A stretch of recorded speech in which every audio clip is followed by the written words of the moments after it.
ಇತ್ತೀಚಿನ ವರ್ಷಗಳಲ್ಲಿ ಸಿನಿಮಾ ರಂಗದಲ್ಲಿ ಸಣ್ಣ ಸಣ್ಣ ಪ್ರಯತ್ನದಿಂದ ತುಂಬ ದೊಡ್ಡ ಯಶಸ್ಸನ್ನು, ತುಂಬ ದೊಡ್ಡ ಹೋಪನ್ನು ಕೊಟ್ಟವರಲ್ಲಿ ಸಂಚಾರಿ ವಿಜಯ್ ಒಬ್ಬರು.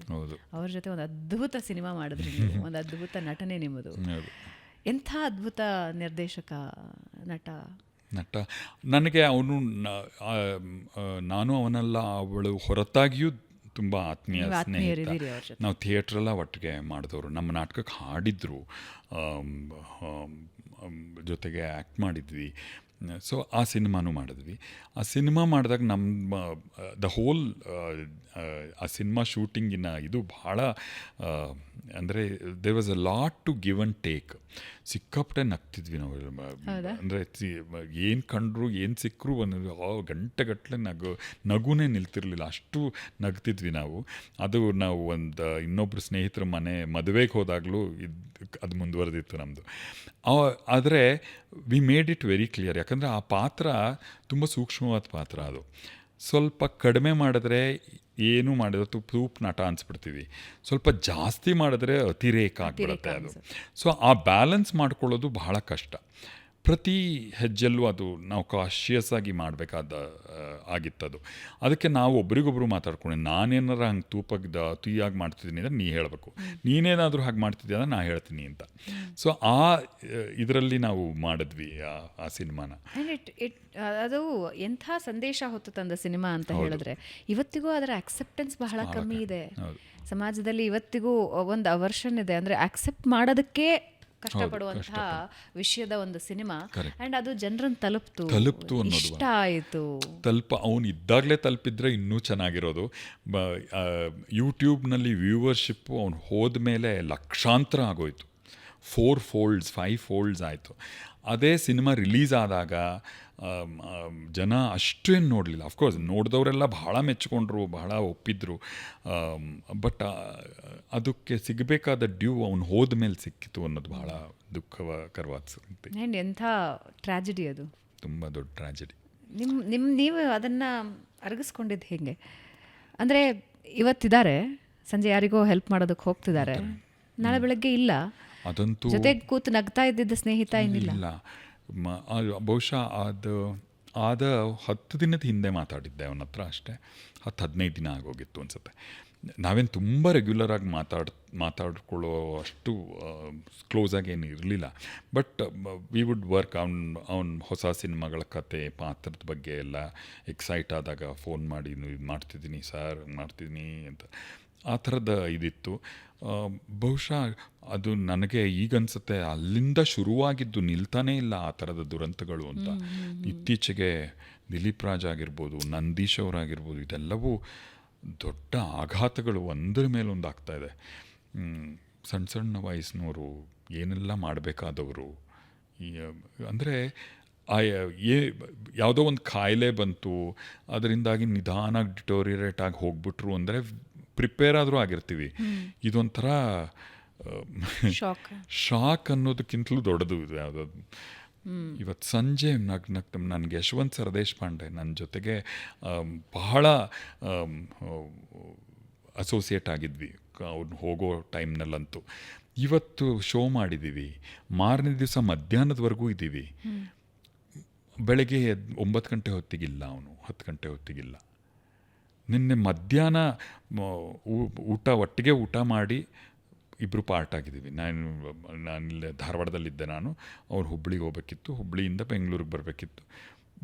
ನಿನ್ನೆ ಮಧ್ಯಾಹ್ನ ಬಾಯ್ ಅಂತ ಹೇಳಿದವನು ಬೆಳಗ್ಗೆ 10 ಗಂಟೆ ಹೊತ್ತಿಗೆ ಇಲ್ಲವೇ ಇಲ್ಲ. ಇದೆಲ್ಲವೂ ಭಾಳ ಆಘಾತಕರವಾದ್ದು, ತುಂಬ ಕಷ್ಟ ಆಗುತ್ತೆ. ಆಕ್ಸಿಡೆಂಟ್ಸನ್ನು ಒಂದು ರೀತಿ ಅರಗಿಸ್ಕೊಳ್ಬಹುದೇನೋ, ಆಕ್ಸಿಡೆಂಟ್ಸ್ ನಮ್ಮ ಕೈಯಲ್ಲಿರೋದಿಲ್ಲ ಅಪಘಾತಗಳಾದಾಗ. ಆದರೆ ದಿಢೀರ್ ಸಾವಿದೆಯಲ್ಲ, ಅದು ಎಲ್ರಿಗೂ ಒಂದು ದೊಡ್ಡ ಶಾಕ್. ಏನಾಗುತ್ತೆ ಸರ್, ಅಂದರೆ ಸಿನಿಮಾ ಮತ್ತು ಕಿರುತೆರೆ ಇದೆಯಲ್ಲ, ದಿಲೀಪ್ ರಾಜ್ ಅವ್ರನ್ನ ಉದಾಹರಣೆಯಾಗಿ ತೊಗೊಂಡು ನಾನು ಹೇಳ್ತಾ ಇದ್ದೀನಿ. ಕಿರುತೆರೆ ಮತ್ತು ಸಿನಿಮಾ ಆಬ್ವಿಯಸ್ಲಿ ಪ್ರೆಷರ್ ಇರುತ್ತೆ, ಅದರಲ್ಲಿ ಲಾಡ್ ಆಫ್ ಇನ್ವೆಸ್ಟ್ಮೆಂಟ್ಸ್ ಇರುತ್ತೆ, ಒಂದಷ್ಟು ನಿರೀಕ್ಷೆಗಳಿರುತ್ತೆ, ನಿರೀಕ್ಷೆ ಹುಸಿಯಾದಾಗ ಏಟುಗಳು ಬೀಳುತ್ತೆ. ಹೇಗೆ ಒಬ್ಬ ನಿರ್ಮಾಪಕನೋ ನಿರ್ದೇಶಕನೋ ಹೇಗಿರುತ್ತೆ ಅವ್ರ ಜೀವನ, ಹೇಗಿರುತ್ತೆ ಆ ಸ್ಟ್ರೆಸ್ ಲೆವೆಲ್ಲು? ಈಗ ಎಸ್ಪೆಷಲಿ ನಮ್ಮ ಕಿರುತೆರೆಯ ಉದ್ಯಮ ಮೊದಲಿನ ಹಾಗಿಲ್ಲ. ಓಕೆ. ನಮ್ಮ ಈಗ ದಿಲೀಪ್ ರಾಜ್ ಹೋದ್ಮೇಲಂತೂ ಸಾಕಷ್ಟು ಚರ್ಚೆ ನಡೀತಾ ಇದೆ. ಅವರವರ ಅನುಕೂಲಕ್ಕೆ ಅದನ್ನು ಎತ್ತಿ ಹಿಡಿತಿದ್ದಾರೆ ವಿಷಯಗಳನ್ನು ಎಲ್ಲ. ಆದರೆ ಇದೆಲ್ಲವೂ ನಾವೇ ಮಾಡ್ಕೊಂಡಿದ್ದು, ಒಂದು ಸಿಸ್ಟಮ್ನ ನಾವೇ ಒಂದು ಜನ್ರೇಟ್ ಮಾಡ್ತೀವಿ over the period of time. ಯಾಕೆ ಇವಾಗ ಎಲ್ಲರೂ ಹೇಳ್ತಿರೋದು ಚಾನಲ್ಲು ಎಲ್ಲ ಹಿಡಿತಾನು ಇಟ್ಕೊಂಡಿದೆ, ಅದು ತುಂಬ ಪ್ರೆಷರ್ ಆಗ್ತಿದೆ ನಿರ್ಮಾಪಕರಿಗೆ ಅಂತ. ಯಾಕೆ ಹಿಡ್ಕೊಂಡಿದೆ ಚಾನಲ್ಲು? ಎಲ್ಲ ವಿಚಾರಕ್ಕೂ ಎಲ್ಲ ವಿಷಯಕ್ಕೂ ಹಿಡಿತ ಯಾಕೆ ಇಟ್ಕೊಂಡಿದೆ? ಕೊಟ್ಟ ಲಿಬರ್ಟಿಯನ್ನು ಇವರೆಲ್ಲ ಮಿಸ್ಯೂಸ್ ಮಾಡಿದರು ಅನ್ನೋ ಕಾರಣಕ್ಕೆ.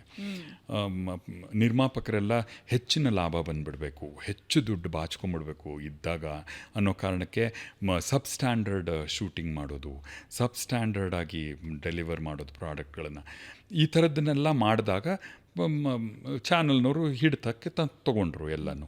ಸೊ ನೀವೇ ಮಾಡಿದ ತಪ್ಪದು, ಅಂದರೆ ನಿರ್ಮಾಪಕರು ತಾವೇ ಮಾಡಿದ ತಪ್ಪು. ಈಗ ಅದನ್ನು ದೂಷಿಸೋದಕ್ಕೆ ತಪ್ಪು. ಈಗ ಹೌದು, ಅವ್ರ ಹಿಡಿತದಲ್ಲೇ ಎಲ್ಲ ಇರೋದರಿಂದ ಒಳ್ಳೆಯದು ಕೂಡ ಆಗ್ತಾಯಿದೆ. ತಂತ್ರಜ್ಞರಿಗೆ, ಕಲಾವಿದರಿಗೆ ಒಂದು ಪ್ರೊಟೆಕ್ಷನ್ ಸಿಗ್ತಾ ಇದೆ. ಈ ನಾವು ಹಿಂದೆ ಮಾಡಿದಾಗ ಯಾವ ಕಿರುತೆರೆ ಸಿನಿಮಾಗಳಲ್ಲಿ ದುಡ್ಡು ಮೋಸ ಮಾಡ್ತಾರೆ ಅನ್ನೋದಿತ್ತು, ಟಿ ವಿನಲ್ಲಿ ಯಾವತ್ತೂ ಇರಲಿಲ್ಲ. 5ನೇ ತಾರೀಕು ಅಂದರೆ 5ನೇ ತಾರೀಕೇ ದುಡ್ಡು ಬರ್ತಾಯಿತ್ತು. ನಾವು ತಗೊಳ್ಳಿ ಬಿಡಲಿ ಚೆಕ್ ಬರೆದಿಟ್ಟಿರ್ತಿದ್ರು. ನಾವು ಅದನ್ನು ಮುಂದಿನ ಶೂಟಿಂಗಿಗೆ ಹೋದಾಗಲೇ ಕೊಡ್ತೀವಿ, ಪರವಾಗಿಲ್ಲ ಕೊಡಿ ಅಂತ ಹೇಳ್ತಿದ್ದೆ ಟೈಮ್ ಅದು. ಈಗ 7 ತಿಂಗಳು, 8 ತಿಂಗಳು, 10 ತಿಂಗಳಾದರೂ ದುಡ್ಡು ಕೊಡಲ್ಲ. ಆಮೇಲೆ ನಾವು ಕಲಾವಿದರು, ತಂತ್ರಜ್ಞರೆಲ್ಲ ಪಾರ್ಟ್ನರ್ಸು ಪ್ರೊಡಕ್ಷನ್ಲಿ. ಲಾಸ್ ಆದರೆ ಮಾತ್ರ ನಮಗೆಲ್ಲರಿಗೂ ಕೈ ಎತ್ತಿರ್ತಾರೆ. ಲಾಭ ಹೆಚ್ಚು ಬಂದರೆ ನಮಗೇನು ಹೆಚ್ಚಿಗೆ ದುಡ್ಡು ಕೊಡಲ್ಲ. So we are partners in ಲಾಸಲ್ಲಿ ಮಾತ್ರ. ಈ ಥರದ್ದೆಲ್ಲ ಆಗಿ ತಾವೇ ತೋಡ್ಕೊಂಡು ಹಳ್ಳ. ಪ್ರೆಷರ್ ಇದೆ ಗೊತ್ತು, ಪ್ರೊಡಕ್ಷನ್ ತೊಗೊಂಡ್ರೆ ತುಂಬ ಪ್ರೆಷರು. ಚಾನಲ್ನವ್ರು ಪ್ರೊಡಕ್ಷನ್ ಕೊಡೋದ್ರ ಮತ್ತು ಈ ಥರದ ಪ್ರೆಷರ್ ಕೊಡೋದ್ರಿಂದಾಗಿ ಹಿಂಗೆಲ್ಲ ಆಗ್ತಾಯಿದೆ ಅಂದರೆ ತೊಗೋಬೇಡಿ. ನೀವಲ್ದಿದ್ರೆ ಇನ್ನೊಬ್ರು ಯಾರು ತಗೋತಾರೆ? ನಾವು ಕಲಾವಿದರಿಗಾಗಿ, ಒಳ್ಳೆಯದಕ್ಕಾಗಿ, ಇದಕ್ಕಾಗಿ ಮಾಡ್ತಾಯಿದ್ದೀವಿ ಪ್ರೊಡಕ್ಷನ್ನು ಅಂದರೆ ಯಾರು ಮಾಡೋಕ್ಕೆ ಹೇಳಿದ್ರು ಅದನ್ನು? ಅದೆಲ್ಲವೂ ಸುಳ್ಳು ಮತ್ತು ಒಂದು ಚೀಪ್ ಗಿಮಿಕ್ ಅವೆಲ್ಲ. ಸೊ ಅದಲ್ಲ, ಇಟ್ ಈಸ್ ಒಂದು ಪ್ರೆಷರ್ ತುಂಬ ಇದೆ ಅಲ್ವಾ. 2ನೇ ಪ್ರೊಡಕ್ಷನ್ನು ಕೇಳ್ತೀರಿ, ಅದನ್ನು ತೊಗೋತೀರಿ, ಅದನ್ನು ನಿಭಾಯಿಸ್ತೀವಿ ಅಂತ ಹೋಗ್ತೀರಿ. ಲಾಭ ಅಂತೂ ಯಾವ ನಿರ್ಮಾಪಕನೂ ಬೀದಿಗೆ ಬಂದುಬಿಟ್ಟಿಲ್ಲ. ಆರೋಗ್ಯ ಏರುಪೇರು ವಿಪರೀತ ಆಗಿದೆ ಎಲ್ಲ ಇದ್ರ. ಅದು because of the stress is a part and parcel of it. ನೀವೇ ಕೇಳಿ ತೊಗೋತಿರೋದು. ಮಾಡಬೇಡಿ ನಿರ್ಮಾಣ, ನೀವು ಆ್ಯಕ್ಟ್ ಮಾಡ್ಕೊಂಡಿರಿ, ನೀವು ಇನ್ನೊಂದು ಏನು ಮಾಡ್ತಿದ್ರು ಅದನ್ನು ಮಾಡ್ಕೊಂಡಿರಿ. ಇಲ್ಲ, ನಿಮ್ಗೆ ಒಂದು ಮಹತ್ವಾಕಾಂಕ್ಷೆ ಇದೆ, ಅದರ ಹಿಂದೆ ಹೋಗಿದ್ದೀರಿ, ಅದಾಗಬೇಕು ಇದಾಗಬೇಕು ಅಂತ ಮಾಡ್ತಿದ್ದೀರಿ, you have to pay for it ಅಷ್ಟೇ. ಸೀರಿಯಲ್ ಇನ್ನೊಂದು ಆತಂಕದ ವಿಷಯ ಅಂದರೆ ಕಲಾವಿದರ ಪಾಲಿಗೆ ಎಸ್ಪೆಷಲಿ ಇತ್ತೀಚಿನ ದಿನದಲ್ಲಿ ಇದ್ದದ್ದಕ್ಕಿಂತ ಹೆಚ್ಚಾಗಿ ಕಲಾವಿದರು ಬರ್ತಾ ಇದ್ದಾರೆ ಕಿರುತೆರೆಗೆ. ಒಂದು ಸೀರಿಯಲಲ್ಲಿ ಕಾಣಿಸ್ಕೊಂಡವ್ರು ಮತ್ತೊಂದು ಸೀರಿಯಲಲ್ಲಿ ಕಾಣಿಸ್ಕೊಳ್ಳೋದೇನೇ ಇರಬಹುದು. ಒಂದು ಸೀರಿಯಲಲ್ಲಿ ಹಿಟ್ ಆದವರು ಇನ್ನೊಂದು 3 ವರ್ಷ ಕಾಯಬೇಕಾಗಬಹುದೇನೋ ಇನ್ನೊಂದು ಒಳ್ಳೆ ಆಪರ್ಚುನಿಟಿಗೆ. ಅದನ್ನು ಒಬ್ಬ ಕಲಾವಿದನಾಗಿ ಹೇಗೆ ನೋಡ್ತೀರಾ? ಅಂದರೆ ಅದ್ಭುತ ಸೀರಿಯಲ್ ಆಗಿರುತ್ತೆ, TRP ತುಂಬ ದೊಡ್ಡ ಲೆವೆಲಲ್ಲಿ ಹಿಟ್ ಆಗಿರುತ್ತೆ, ಜನಮನ್ನಣೆ ಗಳಿಸಿರ್ತಾರೆ. ಆ ಸೀರಿಯಲ್ ವೈಂಡ್ ಅಪ್ ಆದಮೇಲೆ ಇದೆಯಲ್ಲ ಆ ಕಲಾವಿದನ ಅಥವಾ ಕಲಾವಿದೆಯ ಹೋರಾಟ, ಹೆಂಗೆ ನೋಡ್ತೀರಿ ಅದನ್ನು? ಹೆಂಗೆ ಅದನ್ನು ಓವರ್ಕಮ್ ಮಾಡಬೇಕು? ಅದು ಇವತ್ತಿನ ಕಾಂಪಿಟಿಷನ್ನಿಂದಾಗಿ ಹುಟ್ಕೊಂಡಿರುವ ಪರಿಸ್ಥಿತಿ ಇದು. ಆಮೇಲೆ ಆಗಲೇ ಹೇಳಿದ್ನಲ್ಲ, ಪ್ರೊಡಕ್ಷನ್ ಚಾನಲ್ಲು ಪೂರ್ತಿ ಹಿಡ್ತಾ ಇಟ್ಕೊಂಡಿದೆ. ಆದ್ದರಿಂದ ಒಂದಷ್ಟು ಜನರ ಪ್ರೊಟೆಕ್ಷನ್ ಕೂಡ ಅದರಿಂದಲೇ ಆಗ್ತಿರೋದು. ಚಾನಲ್ಲೇ ಇದ್ದೇ ಆರ್ಟಿಸ್ಟ್ ಬೇಕು ಅಂತ ಹೇಳಿ ಹಾಕಿಸ್ತಾರೆ. ಇಲ್ಲದೇ ಇದ್ದರೆ ಪ್ರೊಡ್ಯೂಸರ್ಸು, ಪ್ರೊಡಕ್ಷನ್ ಹೌಸಸ್ಸು ಡೆಫಿನೆಟ್ಲಿ ಆ ಆರ್ಟಿಸ್ಟನ್ನ ಹಾಕ್ಕೊಳ್ಳಲ್ಲ, ಯಾಕೆಂದರೆ ದುಡ್ಡು ಜಾಸ್ತಿ ಕೇಳ್ತಾರೆ ಅಂತ. ಈಗ 3 ಕಾಸಿಗೂ ಸಿಗ್ತಾರೆ, 6 ಕಾಸಿಗೂ ಸಿಗ್ತಾರೆ. 6 ಕಾಸು ಅವರು 6 ಕಾಸಿನ ಕೆಲಸ ಮಾಡ್ತಾರೆ, 3 ಕಾಸು ಇವ್ರಿಗೇನು 3 ಕಾಸು ಉಳಿಸೋದೇ ಮುಖ್ಯ ಆಗುತ್ತೆ ಹೊರತು ಅದು ಏನು ಹೆಂಗೆ ಮಾಡಿದ್ರೆ ಏನು ಅಂತ. ಹಾಗಾಗಿ ನಾನ್ ಆ್ಯಕ್ಟರ್ಸ್ಗಳೇ ತುಂಬ ಇದ್ದಾರೆ ಇವಾಗ. They are not let alone bad actors, they are non actors ಅವರು. ಸೊ ಅವ್ರುಗಳು ಅವ್ರಿಗೆ ಟಿ ವಿಲಿ ಕಾಣಿಸ್ಕೊಳ್ಳೋ ಹುಚ್ಚಿರಬಹುದು, ಅಥವಾ ಮನೆ ಸಂಪಾದನೆಯೇ ಉದ್ದೇಶ ಅಲ್ಲದೇ ಇರಬಹುದು. ಸೊ ಅವರು they are not bothered of remuneration. So ಅಂಥವರು ನಮ್ಮ ನಿರ್ಮಾಣ ಸಂಸ್ಥೆಗಳಿಗೆ ಬೇಕು.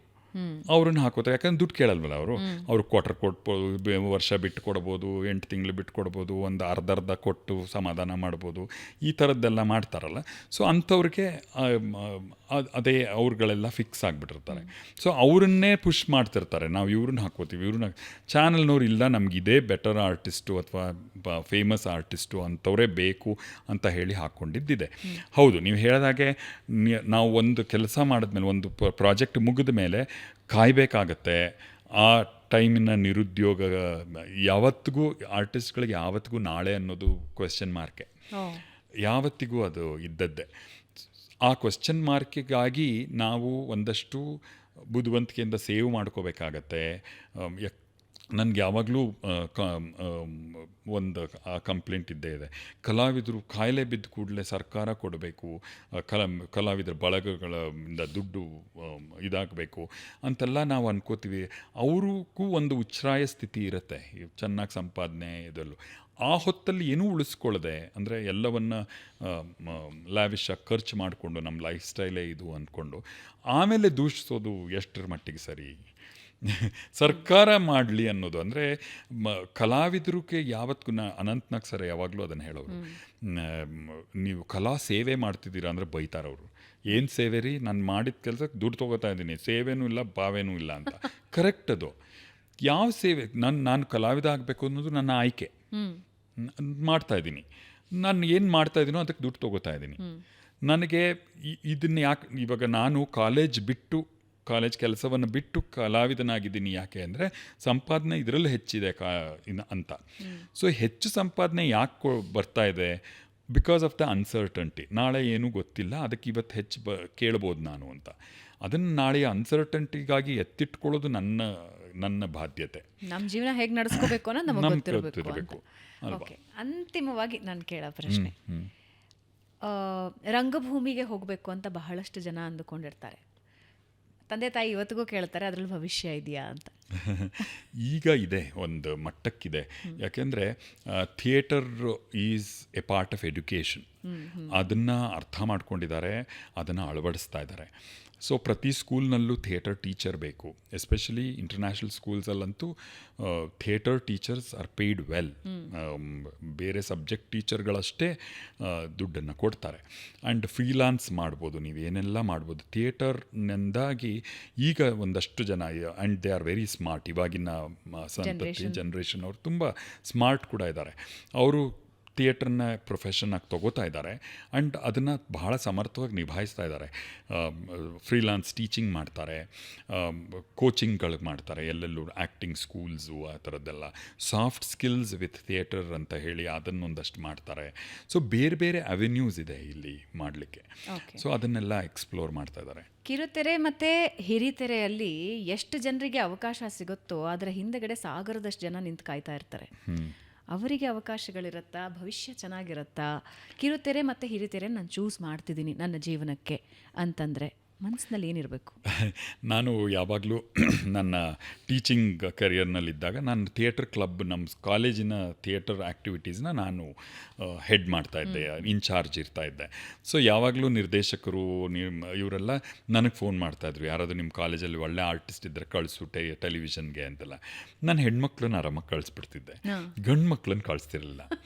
ಯಾಕೆ ಅಂದರೆ ಅವ್ರಿಗೆ ವಿದ್ಯೆ ಭಾಳ ಅಗತ್ಯ. ಡಿಗ್ರಿ ಮುಗಿಸೋವರೆಗೂ ಏನೂ ಮಾಡಬೇಡಿ ಅಂತ. ಡಿಗ್ರಿ ಮುಗಿಸ್ಕೊಳ್ಳಿ, ಆಮೇಲೆ ನೀವು ಟೆಲಿವಿಷನ್ ಆ್ಯಸ್ ಪ್ರೊಫೆಷನ್ನೇ ತೊಗೊಳ್ಳಿ. ಪ್ಲ್ಯಾನ್ ಬಿಗೆ ಒಂದು ಇರಬೇಕು, ಒಂದು ರೆಡಿಯಾಗಿರ್ಬೇಕು ನೀವು ಅನ್ನೋದು. ಅದು ನಾನು ಮಾಡ್ಕೊಂಡಿದ್ದು. ನಾನು ತಪ್ಪಿರ್ಬೋದು, ಬಿಕಾಸ್ ನಾನು ಮಾಡ್ಕೊಂಡಿದ್ದು ಅದನ್ನು ನನ್ನ ಮಕ್ಳಿಗೂ ಹೇಳ್ತಾ ಇದ್ದೆ. ಆದರೆ ಕೆಲವರು ಇದೆಲ್ಲದಕ್ಕಿಂತಲೂ ಅಲ್ಲೇ ಅಪ್ರೆಂಟಿಸ್ಶಿಪ್ ಮಾಡಿದೆ. ಅಂದರೆ ಡಿಗ್ರಿಗೆ ಮಾಡೋ 3 ವರ್ಷನ ನಾನು ಅಲ್ಲೇ ಹಾಕಿದ್ರೆ ಅಲ್ಲೆಲ್ಲೋ ಮುಂದೆ ಹೊಟ್ಟೋಗಿರ್ತೀನಿ ಒಂಚೂರು, ಆ 3 ವರ್ಷದಲ್ಲಿ ನಾನು ಏನೋ ಮಾಡಿರ್ತೀನಿ ಅಂತ ಹೇಳಿ ಹೋಗಿ ಸಾಧಿಸಿರೋರು ಇದ್ದಾರೆ. ಆದರೆ ಈಗ ಹೇಳಿದ್ರಲ್ಲ ನೀವು, ತುಂಬ ಜನ ಇದ್ದಾರೆ ಅವಕಾಶಕ್ಕಾಗಿ.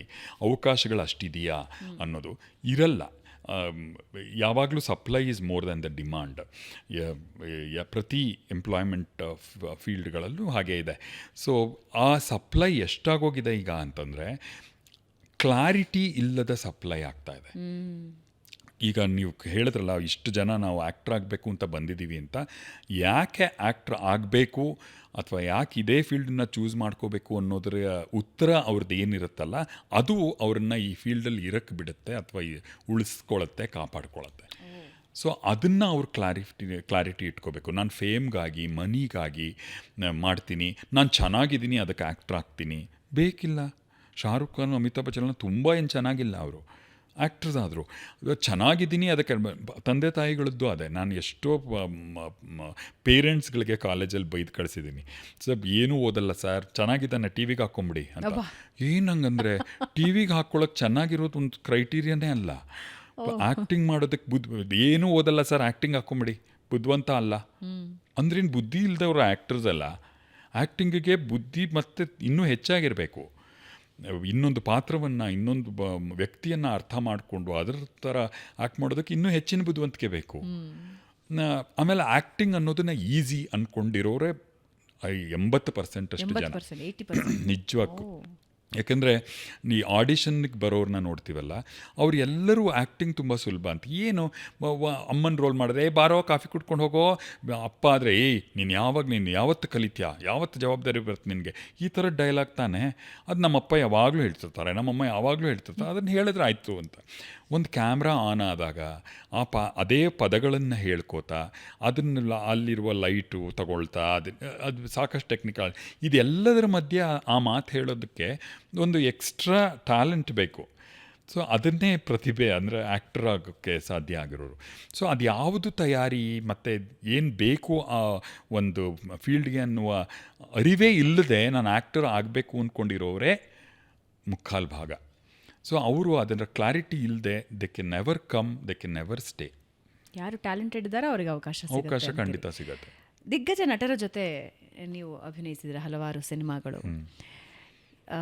ಒಬ್ಬೊಬ್ಬರ ಕ್ವಾಲಿಟೀಸ್ ಏನೇನು ಅಂತ ಹೇಳಬಹುದಾ? ಹೆಸರು ಹೇಳಿ. ಹೆಸರು ಹೇಳಿ ಹೇಳಬೇಕು. ನೀವು ಕಂಡುಕೊಂಡಂಗೆ Sudeep sir is very passionate about cinema. He lives cinema. ಸಿನಿಮಾನೇ ಉಸಿರಾಡ್ತಾರೆ, ಸಿನಿಮಾನೇ ತಿಂತಾರೆ, ಸಿನಿಮಾನೇ ಮಲಗ್ತಾರೆ, ನಿದ್ದೆನೇ ಮಾಡಲ್ಲ, ಸಿನಿಮಾನೇ ಮಲಗುತ್ತಾರೆ. ಸೊ ಸಿನಿಮಾ ಈಸ್ ಅಷ್ಟು ಪ್ಯಾಷನೇಟ್ ಆದ ಸೂಪರ್ ಸ್ಟಾರ್ ಒಬ್ಬರನ್ನ ನಾನು ನೋಡೇ ಇಲ್ಲ, ಸುದೀಪ್ ಸರ್. ಮತ್ತು Puneeth sir he was more a businessman. ಅಂದರೆ ಅವ್ರಿಗೆ ಒಂದು ಉದ್ಯಮವೇ ಕಾಣಿಸ್ತಾ ಇರೋದು ಯಾವಾಗಲೂ, ಅವಕಾಶಗಳೇ ಕಾಣಿಸ್ತಾ ಇರೋದು ಯಾವಾಗಲೂ. ಅದರ ಬಗ್ಗೆನೇ ಹೆಚ್ಚು ಮಾತಾಡ್ತಿದ್ರು ಕೂಡ. ಈ ಥರದ್ದೊಂದು ಸೀರೀಸ್ ಮಾಡಬೇಕು ರೀ, ಸೀರೀಸ್ಗೆ ಈ ಥರದ್ದು ಮಾರ್ಕೆಟ್ ಇದೆ, ಈ ಥರ ಮಾತಾಡ್ತಿದ್ರು ಅವರು. ಅವರೊಬ್ಬ ದೊಡ್ಡ ಉದ್ಯಮಿ ಆಗಿಯೇ ಅವರು ದೊಡ್ಡ ಸ್ಟಾರ್. ಅಫ್ಕೋರ್ಸ್ ಒಳ್ಳೆ ಡಾನ್ಸರು, ಫೈಟು, ಅದೆಲ್ಲ ಅವರ ರಕ್ತದಲ್ಲಿ ಇದ್ದಿದ್ದು ಅಂಥವರು. ಯಶ್ ಅವ್ರಿಗೆ ತಾವು ತಮ್ಮ ಬಗ್ಗೆ ಅಂದರೆ ಹಿ ವಾಸ್ ಆಲ್ವೇಸ್ ನಾನು ಹೇಗೆ ಮಾಡಬೇಕಿದ್ದನ್ನು, ನಾನು ಮಾಡಿದ್ರೆ ಹೇಗಾಗುತ್ತಿದ್ದು ಅಷ್ಟು he was always thinking about his work. ಹೀಗೆ ಅವರು ಒಂದು ಪಾತ್ರವನ್ನು ಮಾಡ್ತಾ ಇದ್ದಿದ್ದು. ಅವರು ಅಫ್ಕೋರ್ಸ್ ನನಗೆ ಥಿಯೇಟರ್ ಡೇಸಿಂದನೂ ಗೊತ್ತಿರೋರು. ಸೊ ಆಗ್ಲಿಂದಲೂ ಅಷ್ಟೇ ತಾನು ಇದನ್ನು ಮಾಡಿದ ಒಂದು ಗೋಕುಲ ನಿರ್ಗಮನದಲ್ಲಿ ಒಂದು ಹಿಂದೆ ಇದ್ದ ಗೊಲ್ಲರ ಪಾತ್ರ ಮಾಡ್ತಾರೆ. ಅವ್ರು ನಾಟಕ ಆದಮೇಲೆ ಹೆಂಗೆ ಮಾಡಿದೆ ಸರ್, ನಾನು ಆ ಪಾತ್ರಕ್ಕೆ ಆ ಸೀನಲ್ಲಿ ಅಲ್ಲಿ ಹೋಗಿ ಹಂಗೆ ತೊಗೊಂಡೆ ಸರ್, ಚೆನ್ನಾಗಿತ್ತಲ್ವ sir. So he was always working on himself. So that is why he is whatever he is. That is the success sutra. Yes. He was always working on himself. Wonderful. 35 ವರ್ಷಗಳ cinema ರಂಗಭೂಮಿ ಮತ್ತು ಕಿರುತೆರೆಯ journey. ಇವತ್ತಿನ ಯೂತಿಗೆ ಒಂದು 5 ಸೂತ್ರಗಳನ್ನು ಕೊಡ್ತೀರಾ ಅನ್ನೋದಾದರೆ? ಯಾಕೆ reaction? 5 ಸೂತ್ರಗಳು. ಪ್ಯಾಷನ್, ನಿಮಗೆ ಉತ್ಕಟವಾಗಿ ಅನಿಸಿದ್ದನ್ನು ಮಾಡಬೇಕು, ಉತ್ಕಟವಾಗಿ ಅನ್ನಿಸ್ಬೇಕು.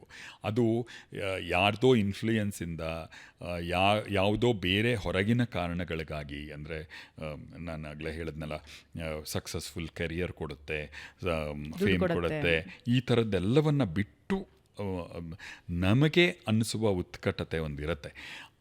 ಅದು ದಟ್ ಪ್ಯಾಷನ್ ನಿಮಗಿದೆಯಾ ಅನ್ನೋದು ಒಂದು ದೊಡ್ಡ ಸ್ಟ್ರೆಂತ್ ಆಗುತ್ತೆ. ಎರಡನೇದು ಲರ್ನಿಂಗ್.